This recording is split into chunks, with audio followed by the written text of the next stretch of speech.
What is going on, everybody? Welcome back to another episode of the HnH Podcast. I am your co-host, Hamza Rana, joined by my older brother, the man, the myth, the legend, Ezeiruaku. Super excited to be back here. We are ecstatic about this week. Super excited of all the sports news. Every single sport in the world is basically going on right now. There's a lot of things to watch, a lot of things to be excited for. Uzaifa, my guy, my brother, my older brother. How are you feeling? I'm doing well, man. I'm doing well. Thank you. Beautiful intro, Hamza. You keep nailing that. That's amazing. Honestly, an exciting week of sports. Before we get into a really exciting episode for everyone here, we want to thank all the support like Hamza had mentioned on Instagram. And big news was that we were on Spotify last week, so we had actually a lot of positive feedback from our fans and people liking us on Spotify. So we appreciate that support, and we ask that you guys continue to show some support. Please don't forget to like, comment, and subscribe on our videos because, Hamza, we've been starting this journey now. It's beginning of August, and here we are, end of October, almost into November. Week 8 just finished in the NFL season. What's your biggest reflection, Hamza, kind of this journey that we've started since the summer and kind of where we're at now? It's been kind of crazy, bro. Yeah, it's been crazy, the fact that, I feel like it was like the other day we just started recording the first episode. We started in late July or early August. It doesn't feel like it's been that long, but it's been a ride. We're still going. We may or may not have some new segments coming soon. Stay tuned for that, and that will mostly be posted on Instagram and TikTok, so be prepared. New content will be coming soon and shortly. But yeah, honestly, we're about how many months? August, September. We're about 3 months in, and honestly, like it's been crazy, and I'm really excited to see where we end off by like this time next year, and hopefully we keep going strong. And again, like we have a lot of stuff planned in the future, and we're just taking every day step by step. So again, it's really a process thing. So again, we're looking forward to it, honestly. Yeah, and one thing I'm noticing right now, I'm looking at myself here for our viewers here, making sure everything, that the lighting and everything is good here, and our audio listeners won't be able to see this right now. But like, dude, my beard genuinely grows so quickly. I don't understand it. Like last week, I had a beard length almost about yours.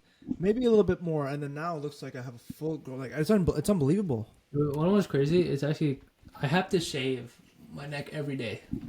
Yeah, because how fast my hair grows. There's hair growing everywhere, man. It's crazy. It's literally. Dude, I swear, it's every 12 hours, pretty much. I have to, start shaving. It's crazy. It's also our genetics too. Like, it's a genetic thing. We grow hair pretty quick. But anyways, that's my bad. Okay, you want to start? So let's. A lot of things to unpack here. We'll start off with another fortunate 44-24 Denver Broncos versus Dallas Cowboys. I'll let you go first. What is the most outstanding thing you took from that game? Yeah, that was a tough one for sure. I think the biggest thing that we can take away from that game, Hamza, is the fact that our defense time and time again has shown that they're not very good at all. They're actually ranked the last place defense, a 32 out of 32. They are ranked in the NFL in defensive production here. The angles at which these guys are. Oh, Hamza looks like he left. Oh, you good? Mm-hmm. Yeah, sorry.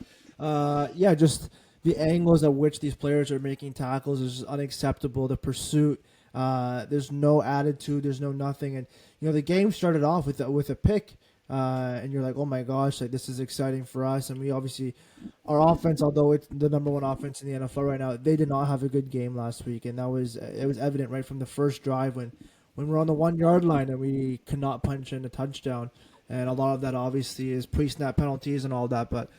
Overall, man, it's devastating loss. Defense is atrocious. Like, I've seen a lot of things online. Obviously, we have 2 first-round picks this year, and then we have 2 first-round picks the year after. Like, many people are saying, keep those picks, draft, and then rebuild kind of next year. And, to an extent, I agree with that. I think that's an important way to do. handle business. And you look at teams in the NFL, like that's what they kind of do, right? They're bad for a few years and they build through the draft, right? Brian Branch is an example of a guy that the Detroit Lions drafted, and he's a stud defensive player for them. And the list goes on and on with players in the league. He was like the first one I thought of. Look at the Eagles with Nolan Smith and Jordan Davis, Jalen Carter. Like these guys are all draft players, and I understand that's a way to go. My only rebuttal to that, Hamza, I'm curious to think what you have to say is, Dak Prescott right now is playing at an MVP level, and this offense is playing at an extremely high level, ranked top 3 in the NFL in production with George Pickens and CeeDee Lamb. I feel like you can't go out there and waste that level of production because Dak only has so many more years left. You don't know how much longer he's going to play like this for. The trade deadline that we're speaking of right now, which is in a week from now, the Cowboys have to go out there and make a move and get someone to help this team right now. I understand building for the future, but because our offense is playing the way it is, you can't do that. So that's a little bit of a long rant for me. But overall, man, that game was really bad. It was just unmotivating, no mojo, no nothing. So, and again, frustrating game. They kept going back to typical soft zone coverage. Yeah, it doesn't make sense. I thought we adjusted from the command. I thought we were going to keep going from what we did against the Commanders. Yeah, and dude, they just kept playing soft zone coverage. Bo Nix was, first of all, he had a lot of time in the pocket. Pass rush is horrible. Pass rush is god awful. It's honestly, I'm not even joking. For the amount of depth that we have, it is horrible. I haven't seen this bad of a pass rush since the Cowboys 2020 defense. And that was one of the worst defenses under Mike Nolan I've seen in my life. Yeah. That was awful. Our pass rush is horrible. Bo Nix was picking his poison. Triquez Bridges, he had a pick, but that was a horribly thrown ball. Anybody could have caught that, but he was getting cooked for the rest of the game by Troy Franklin. I honestly don't even have much to say about it, except to say that how horrible our defense is. Kenneth Murray has been a terrible signing so far. Jack Sanborn has been a terrible signing so far. Dante Fowler Jr. has been a terrible signing so far. Kyer Elam has been a terrible trade. Like none of the stuff that we did in the offseason has helped our defense. So I actually disagree. I don't think Kenneth Murray has been a bad signing for Dallas. I think he's been playing well. He is, for some reason. He's not good in zone coverage. He can't zone coverage. He can't in zone, but also even in the run, this guy is like getting stuffed by his own defensive lineman. That's the D lineman's fault, man. They're getting pushed back. No, but he's too nonchalant. I disagree. I don't know what. I think he's been one of the more aggressive linebackers that we have, other than Leo. I say Shamar James has probably been our best linebacker, and also if you play Maris Leafau, he'd be our best linebacker. I've been very disappointed in Kenneth Murray. He has not been doing good. And there's nothing good you can say about our defense, other than I'll say two people: Deron Bland and Donovan Ezeiruaku. That's it. There's nobody else I could say that's been beneficial or impactful. Ezeiruaku could have had 2 sacks last game. He was getting there. He's super twitchy. He's super, he's an athlete. He's the dog. We talked about it in our group chat earlier today. I say by next year, by the end of next year, he's going to be a lot more productive. Obviously the jump from the ACC to the NFL is a lot different. We've seen the talent that he has. First round, he was a first-round projected pick, but lucky enough he fell to the second round. Led the NCAA and sacked 16.5. Had one of the highest pressure rates coming out of college. Only downfall is he played at Boston College. He played in the ACC. O-line, the physicality is obviously a lot different, and we're seeing a lot of flashes from him, which is honestly the only good thing I've seen so far. But other than that, everyone else has been unreliable. Yeah, there's also it's a lot of pressure to put on a rookie after Micah goes away, right? The expectation for him was to kind of learn under Micah and be on the opposite side. But after Micah got traded, who by the way had another great game on Sunday night, Ezeiruaku, there's more pressure on him. So overall, man, a really frustrating game. The Dallas Cowboys currently sit at a record of 3-4-1. And this Monday night, they play they're at home to the Arizona Cardinals. So we'll see how they play. I still think there's a lot of football left in this season. You can kind of salvage this season with the potential out in the trade deadline. Hamza, well, I'll ask you. I know we touched on it last week. Right now, just give me one player that you want to see. One player you want to see the Dallas Cowboys potentially trade for. Or honestly, it's up to you. You can say a player name or you can say a position. If you were the GM of the Dallas Cowboys, what would you be doing? Like I have to say edge rusher because we touched on it last episode. Having a dominant pass rusher benefits our corners, benefits our safeties. There's someone who gets to the quarterback really fast, someone that can push around the lineman. Physicality, that's the word. That's the thing Dallas doesn't have. Physicality. Also, one thing I'm a little bit disappointed in, and even though it's his job to say the things that he's saying, but Brian Schottenheimer I swear he's saying the same things every week. Oh, it's a coaching issue. He's saying, "Oh, we didn't coach good today." It's a coaching. It's not. Sure, some of it could be a coaching thing, but it's also your players playing like dog. There should be a sense of accountability there. I know Brian Schottenheimer's trying to build a culture, a winning culture at least, but there's been no winning so far. And honestly, going back to your question, it needs to be an edge rusher. And the one that comes to mind, rumors of Max Crosby, he's probably not going to leave, is Trey Hendrickson. He's one. Trey Hendrickson's one. Harold Landry's one. He's on a 1-year deal. Who's another edge rusher? That's a viable. That's the one I think of it. Trey Hendrickson and Harold Landry. Yeah, no, I respect that. And going back to, and we'll quickly move on to the next segment here soon, but it's important that you understand here as well from a player perspective. Like, this is their third year with the new defensive coordinator on the defensive side of the ball. And at the end of the day, if it didn't work with Dan Quinn, it didn't work with Mike Zimmer, and now it's not working with Eberflus, well, then maybe, of course, it's a coaching issue, but it might be a personnel issue. And I think we're starting to see that there's some guys on this defensive side of the ball that do not understand their assignment or their alignment, and they're not executing well. And the guys, the kids I coach right now in high school football, I tell them three things: assignment, alignment, and execution. You got to make sure you understand your assignment, know your role on each play. Alignment, just something as simple as alignment. Right? We had how many pre-snap penalties did we have last week with guys offside or it's just unbelievable, man. And the execution, these guys are not executing at a high level right now, and it's showing, and it's putting a lot of pressure. And people, I don't understand. I truly do not understand people online continuing to blame Dak for these types of issues that's happening right now. I dare you to go out there. Replay linebacker. You go out there and try to score. I almost swore. Try to score, knowing that your defense is going to allow an average of 31 points a game, Hamza. Our defense is allowing 31 points a game, an average.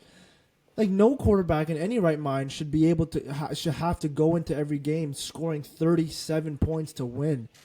It's unfair for Dak. It's unfair for this team, and as a fan base, we're sick and tired of it. It's frustrating. It's annoying. I say that, but there's also still a lot of season left, and I'm usually the more optimistic fan, and hopefully they can turn around. To answer my own question, obviously I think pass rusher is number one via trade, but I think an underrated thing to potentially add too would be a safety. Elijah Clark has been rumored now to be out another 1 or 2 weeks. Malik Hooker is still on IR. Donovan Wilson, we don't know yet. You have to put a nickel corner, Reddy Stewart, at safety because there is no depth at that position. So I've said it before. I've said it again. Justin Simmons is a free agent safety, a savvy guy, only 31 years old. He's been there. He's done that. That would be a great ad. So C.J. Gardner-Johnson. C.J. Gardner-Johnson, bro. Hamza, he's been on how many teams and how many? He hasn't lasted Dude, C.J. Gardner-Johnson is one of the more talented safeties in the NFL. You talk about culture. You talk about Shoddy trying to build a culture.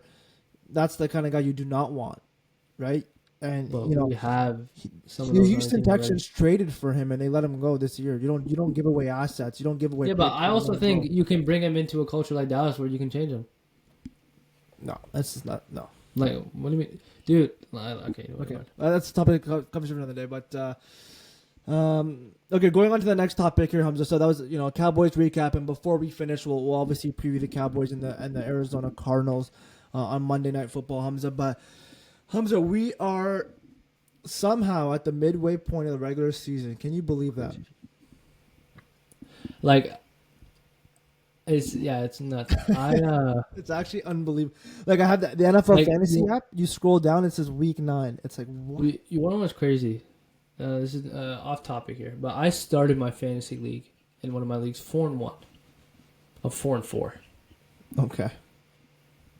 Like, I lead the league in points for, but I also lead the league in points against. I am literally Dallas. I am actually Dallas. That's tough.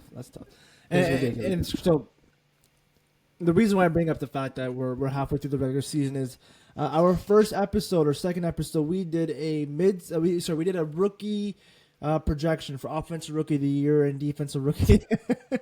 Oh, this is gonna be a tough segment. Offensive rookie of the year and defensive rookie of the year. We had some predictions. We had some guys that we thought were gonna take the league by storm as a rookie, and I was even on air saying that you have to draft this individual in fantasy football. He's gonna be a league breaker, and however wrong we were. So Hamza, do you want to quickly remind our viewers our picks for offensive rookie of the year and defensive rookie of the year? And basically, guys, to explain this segment is just we're going to quickly reflect on the picks that we made, and then I can speak, and then we are going to give our current offensive rookie of the year and defensive rookie of the year players right now based on what we've seen in the first 9 weeks of the NFL season. So Hamza, can you let our viewers know who we said for our rookies of the year?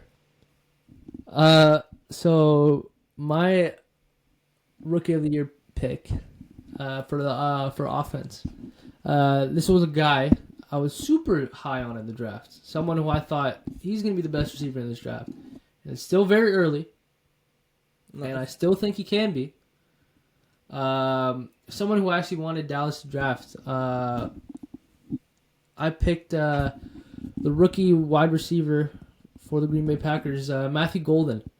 Just to read some stats for you, he's tied 89th in the league for receptions. He's 21.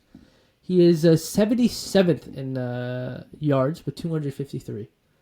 He has 0 touchdowns on the year. And will I say that this is all on Matthew Golden? No. I'm going to stand on business real quick. If you watch film, and one thing I said that was one of my main points about why Matthew Golden is so good. I said that he has the ability to create so much separation where you shouldn't miss him on a throw. I said one thing that Matthew Golden is better than any receiver in this draft is that his ability to create separation. He has been open so many times where he could have scored a touchdown, but either Jordan Love underthrows the ball or he overthrows the ball. Or he throws the ball in a really tight window where it's really hard to grab and it makes Matthew Golden look bad. We'll say he's had a couple bad drops, but he is a rookie. And he's probably not going to win offensive MVP. Okay? But that's all I'll say for that. And my defensive rookie of the year is someone, again, who I was really high on in the draft. Again, super early, week 9. It's a big jump to the NFL. Was the Atlanta Falcons' first-round pick, Jalen Walker, linebacker from Georgia, edge rusher.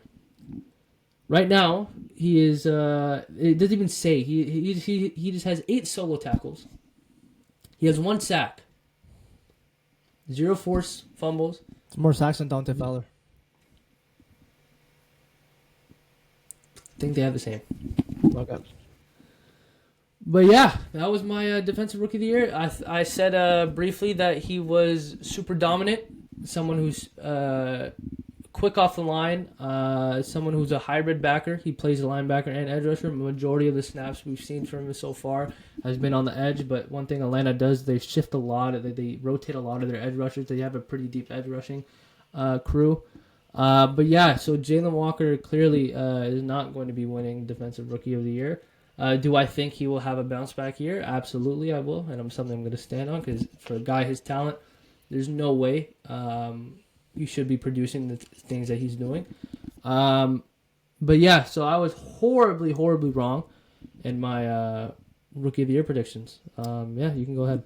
Yeah, so for my rookie predictions, I had offensive rookie of the year. I think I had Ashton Genty, right? I can't remember. I think it was Ashton. So I had Ashton Genty looking at it right now. He right now has 3 touchdowns, tied for 24th in the NFL. He's averaging 4 yards a carry, and he only has 445 yards on 111 attempts. One thing I forgot to consider when I made that prediction for Ashton Genty was the fact that the Raiders' O-line is absolutely atrocious. Sorry. They are not giving him any lanes to run the ball. He's having to do things on his own. So that was a mistake by me. But obviously, I fell for the hype. I fell for the Ashton Genty hype. That's on me to learn and understand that I made a mistake making that pick. Can he turn it around? Maybe. You never know. But there's obviously a lot of other running backs who, unfortunately, one of them, Cam Scadaboo, who suffered that pretty gruesome injury, who've had, I think, more of an impact on their respective teams than Ashton Genty has so far.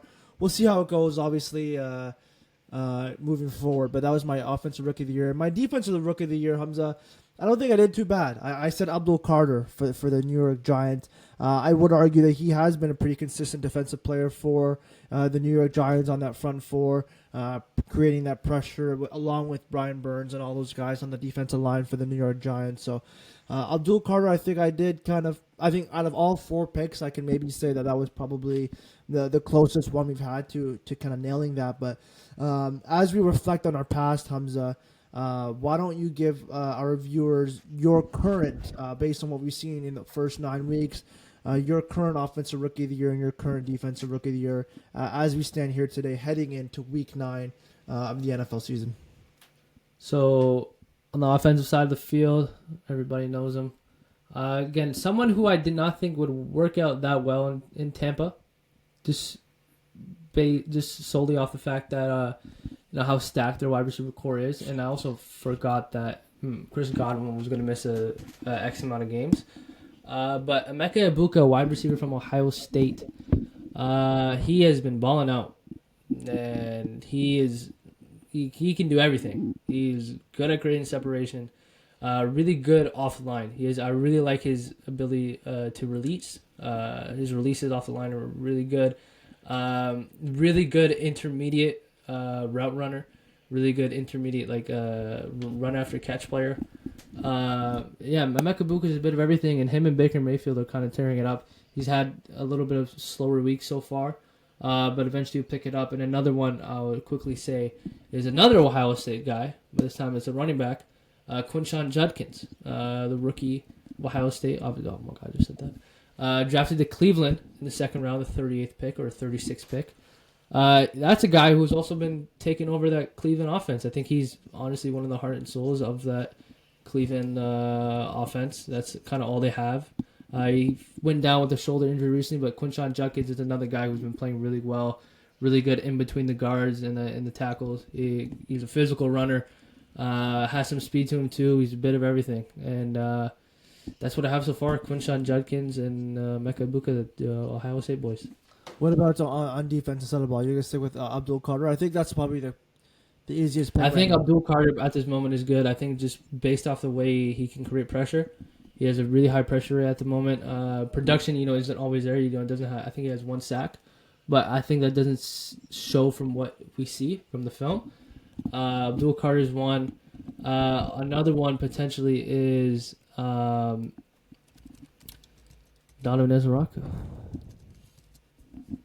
He's actually been playing well. I'm not even joking.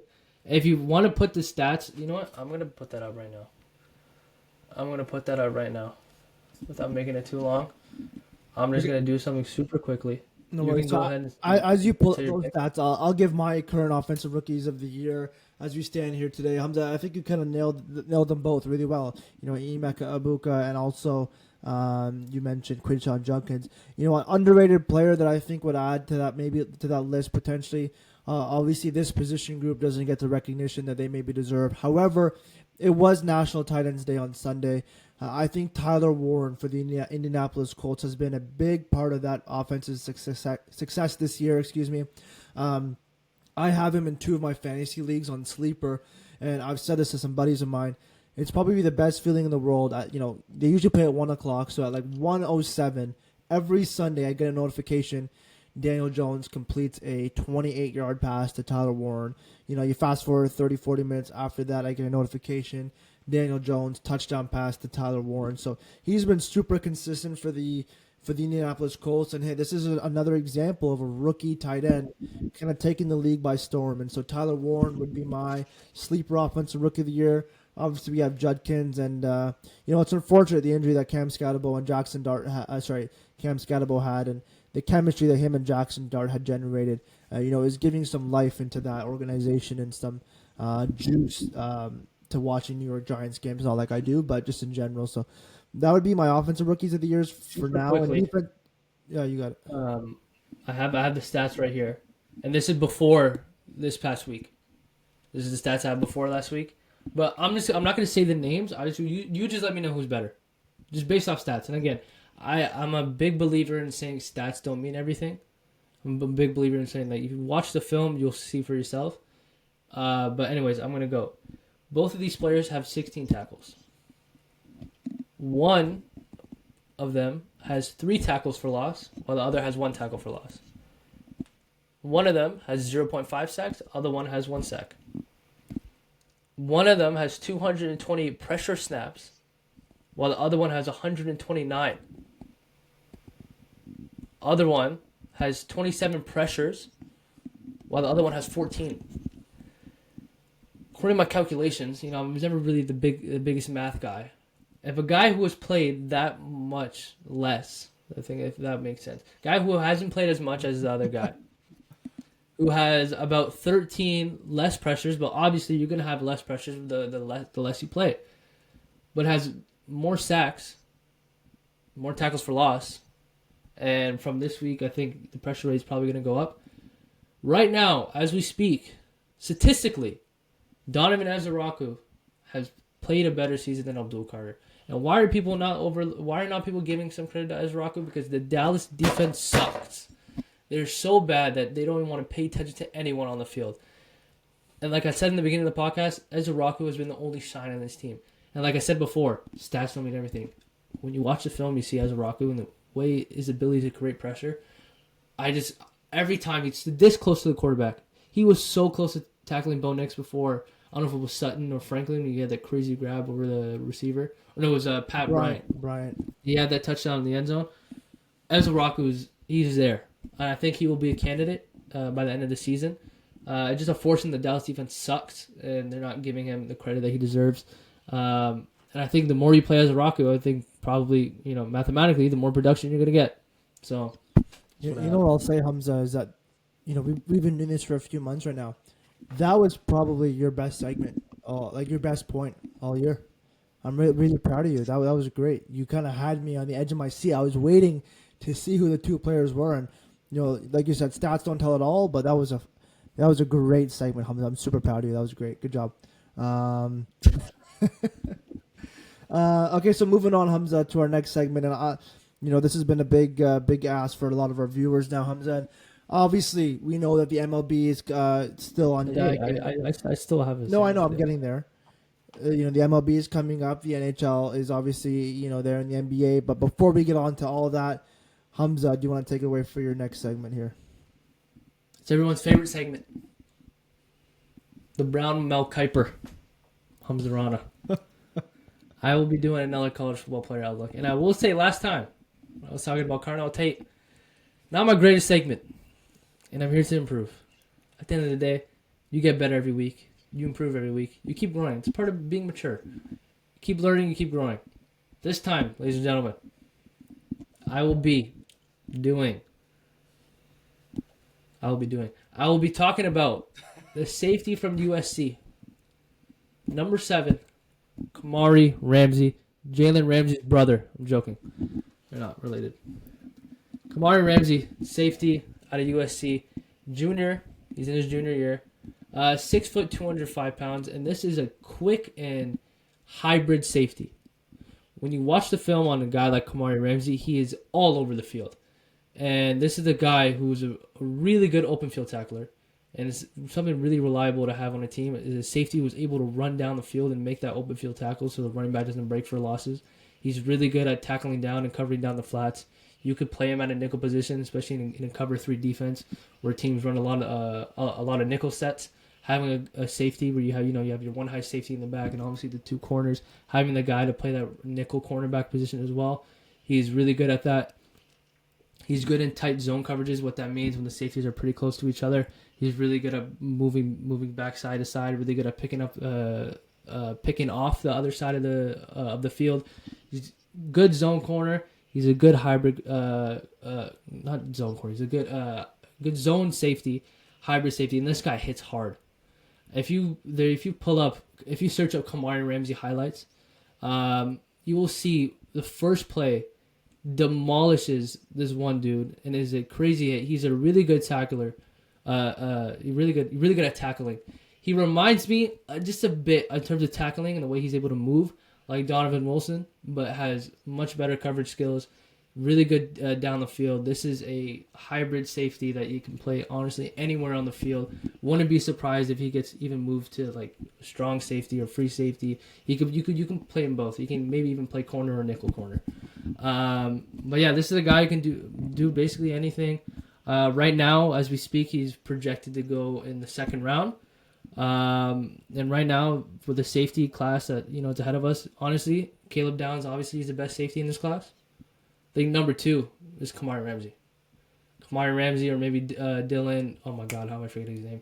The safety out of Oregon. It's 1A, 1B. I personally like Kamari Ramsey a lot, just off his speed, way to move down the field side to side. And just being a reliable tackler, it's always good to have. He's super physical. And, yeah, only in his junior year. Most likely will declare for this year. And another guy, you should really keep a lookout on. Kamari Ramsey, USC safety. Yeah, Dallas Cowboys make that phone call, man. Let's get it. We need some safety help. So that was a great segment, Hamza.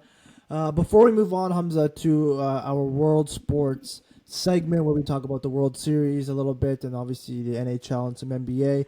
Were there any other games, or we can do any other games you watched last week that kind of stood out to you, or are there any games this week that you're looking forward to watching? I'll let you go first, and I'll kind of go from there. Let's talk about what's Monday night, the Packers and Sunday night was Packers. Oh, Sunday night. That was a pretty entertaining game. Green Bay at Pittsburgh. Rodgers' revenge game against this Packers' former team. That was a pretty entertaining game for most of it. Obviously, we saw Michael Parsons, kind of second Rodgers. Michael Parsons, he did his job. He was doing really well. The protege Jordan Love under Aaron Rodgers surprisingly outperformed the master in that game. Jordan Love, he's been pretty good this season too. Aaron Rodgers has been doing pretty well as well. Honestly, my biggest takeaway from this game is that I firmly and truly believe that the Steelers need another wide receiver. They need a wide receiver too. I think what they're doing, Rodgers' first read, he likes to look at DK Metcalf a lot. If you get another wide receiver, that's going to relieve a lot of pressure. And that's another reason why, I know, we talk about these guys a lot. The reason why George Pickens and CeeDee Lamb play so well is because you have to pick your poison. Right now, majority of the focus is on DK Metcalf, and obviously they have Jonas Smith and Pat Freiermuth. But anyway, it was an entertaining game, to say the least. Packers came out with a win. Aaron Rodgers is looking legit. Jordan Love's looking good. And I think definitely 2 playoff contending teams right there. Very nice. Yeah, for me, Hamza, the game that kind of stood out for me Sunday was the New York Jets picking up their first win against the Cincinnati Bengals in dramatic fashion with Breece Hall throwing a touchdown pass. Yes, as you heard that right. Breece Hall throwing a touchdown pass to Mason Taylor in the back of the end zone, and the New York Jets picked up the victory 39-38. And Cincinnati, they go 1 week beating the Pittsburgh Steelers. Joe Flacco's back, and then they go and they lose to the Jets. So, obviously, that was a bit of NFL's been weird. NFL has been this. The NFL this year has truly actually been genuinely a week-to-week league, which is exciting for many fan bases. That many teams who are in the mid section, like the Dallas Cowboys, every week your team can either go in there and win and push yourself further to potential playoff spot, or the next week they can go out there and lose. And so I think slowly as we get closer on to November and into December, Hamza, I think we're going to see more of the dominant teams continue to win. And that leads me to another game I'm excited for this weekend is the Kansas City Chiefs at the Buffalo Bills, 4:25 on Sunday. Josh Allen and Patrick Mahomes, it seems like every time they play against each other, it's entertaining football. So I'm super excited for that game. And then obviously the Monday night game between the Arizona Cardinals at the Dallas Cowboys, which we will touch on in our last segment of the podcast. But Hamza. Hey, what about honestly a game that I think would be a shootout between these two teams, especially the way they're playing. Again, who would have thought 6-1 for the Indianapolis or the 6-1, 7-1, 6-1, 6-1 for the Indianapolis Colts. They're playing Pittsburgh, 1 p.m. game. That's a game that'd be really entertaining. Really curious to see how that game transpires. Also, super quickly, in division game, Vikings versus Lions. Report Jason McCarthy will finally be back. He got injured earlier this season. McCarthy will be back to play against the Lions, and see how that goes. Perfect, Hamza. And now let's move on to our final segment here, the World Sports segment, where we talk about kind of news around the sports world, and obviously we want to continue to do that and update our viewers on stuff that's happening around the world. So as we're speaking right now in real life, the LA Dodgers are leading the World Series 2-1. By the time this podcast is uploaded, the Blue Jays will either be finished in 5, or it will be a Game 6 Friday night. So tonight, as we're recording, it's going to be the Bieber pitching for the Toronto Blue Jays and Shohei Ohtani, Hamza, pitching for the LA Dodgers. Obviously, it's super entertaining games 1 and 2. Obviously, game 1 was unbelievable. From a guy who doesn't really watch baseball, I watched that entire game. That was super entertaining. Get Savage, I thought he played well. And then you go into game 2 and Yamamoto for the LA Dodgers pitches a complete game, Hamza. He did not come off once, and he had a stellar performance. And then you go into the game Monday night again. Game 3 that took 6 hours and 40-something minutes, Hamza. This game ended at around 3 o'clock Eastern time, which is unbelievable. And obviously, at the end of the day, the Dodgers picked out the big win there with a Freeman walk-off home run to win that game. So I'm optimistic. I do hope the Blue Jays, and I do think they will force a Game 6, regardless of what happens in Game 4. But that's been an exciting series for a bunch of people. Baseball in October is actually a lot of fun to watch. I don't know if you've watched any of the games yet, Hamza, but I watched a little bit last night, but it was like 1 a.m. The game was still going, so I went to bed. Yeah, it's been super fun, and you're starting to have favorite guys. And Alejandro Kirk, I've said it. I said it last week. He's the catcher for the Toronto Blue Jays. He is a clutch hitter. I believe he bats 6th in the order for the Blue Jays, so he continues to get on base and get these guys some points. So that's been a really exciting World Series. And you got it. Let's talk about on Sunday morning. Honestly, Sunday morning I thought would be a great day. Let me just first start off. Actually, this sports weekend for me was a little bit up and down. First off, we called it the week before the week before that. Umar Nurmagomedov got a big win, UFC 321. Unanimous decision. No, it wasn't unanimous decision. I think unanimous decision. Big win for him. We called that the Tom Aspinall versus Cyril Gane fight, which was the main event. Ended in a no contest. Cyril Gane poked his eye. Tom Aspinall could not fight. And then later that night, the Ottawa Senators played the Washington Capitals, and they got a big win, 7-1. Another game that happened that night. Huh? I said the Sens are my segment. I don't know. I'm just talking about everything in general. Gotcha. LSU played against Texas A&M, and they got their ass by Texas A&M. Also, Brian Kelly finally got fired. I'm not sure when, I don't know why it took so long, but Brian Kelly's finally off the team, and we'll talk about this in a later podcast. But there's a head coaching job opening for LSU. I see John Gruden, but I don't think they're probably going to take either their OC or their DC. They'll probably just be their temporary head coach until next season. And then Sunday morning was El Clasico, Real Madrid versus Barcelona. Last year was not a good year for Real Madrid against Barcelona. We lost 4 times against Barcelona. And the FA Cup? No, FA Cup. No, FA Cup's a Premier League stuff, right? An English tournament. Yeah, it was the Spanish Cup. We played them twice in the regular season. We lost. And then we also lost them on another occasion. 4 times we lost to Barcelona. But this time, Kylian Mbappe and Jude Bellingham is back. Pedri is Jude Bellingham and Kylian Mbappe came up with a big two scores against Barcelona. Real Madrid is finally back at the top of the mountain of La Liga. Huge win for Real Madrid. And then, obviously the morning later that day, Dallas got their, yeah. But yeah, a lot of sports, man. So many sports going on. And even the Warriors won last night against the Grizzlies. So, too much sports. It's been great. And then, I know we're jumping around a lot of sports here, but obviously I know a lot of the people who listen to the podcast, they like the Ottawa Senators as well. So the Ottawa Senators have had a phenomenal stretch of games here, winning 7-1, as Hamza mentioned, against the Washington Capitals, and then beating the Boston Bruins 7-2. By the time we record next week, they have a really exciting game. Some really exciting games coming up. They got the Chicago Blackhawks on Tuesday night.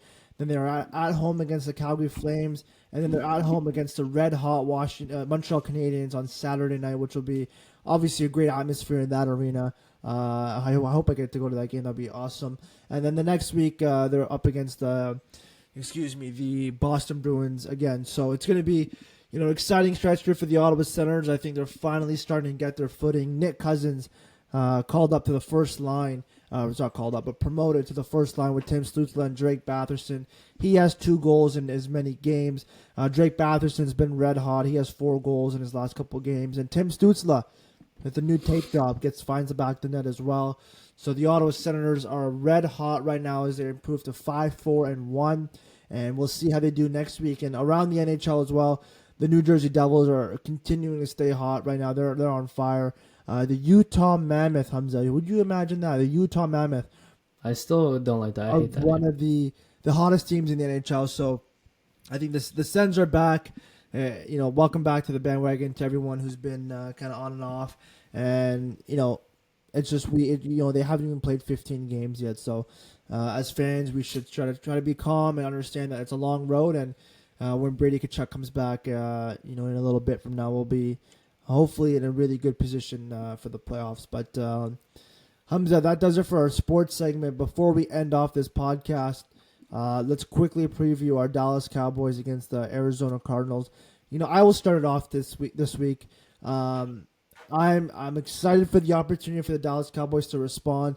I've listened to every single Brian Schottenheimer interview since the moment he's been hired, and he said this week that there will be some changes to the lineup. There will be some people that are held accountable for their lackluster performances the last couple of weeks. So, we'll be curious to see how they handle that. Obviously, offensively, I think we're going to respond. Dak, he won't go 2 games playing the way he did, and George Pickens and CeeDee Lamb will continue to produce. But, I can say that all I want.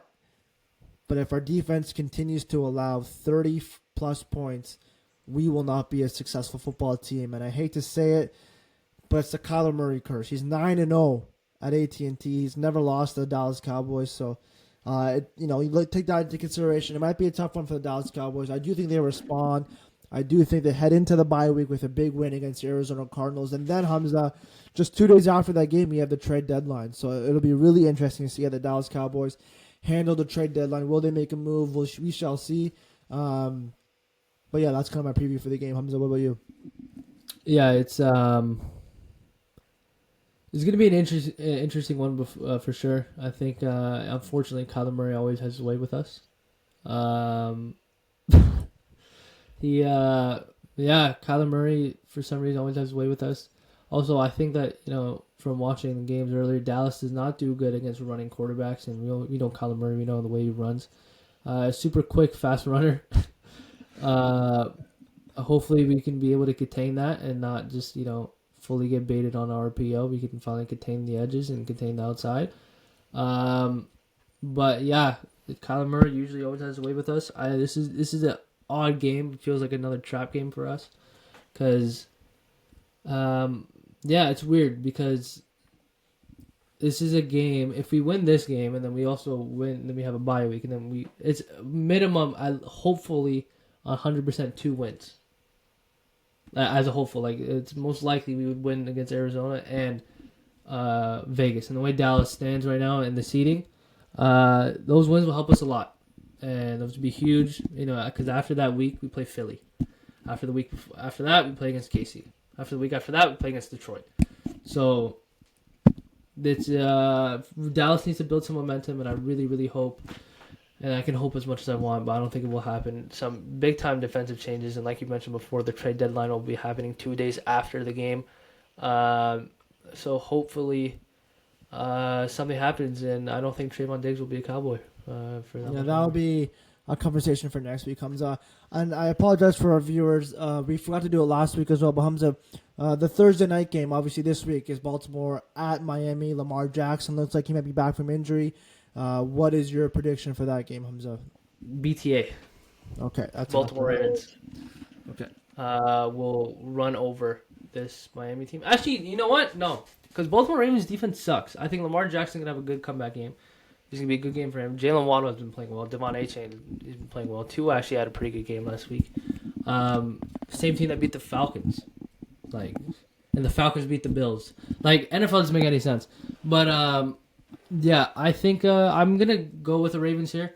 But I think actually, the more I think about it, it will be a little bit closer than what people think because Baltimore defense is also atrocious. Okay.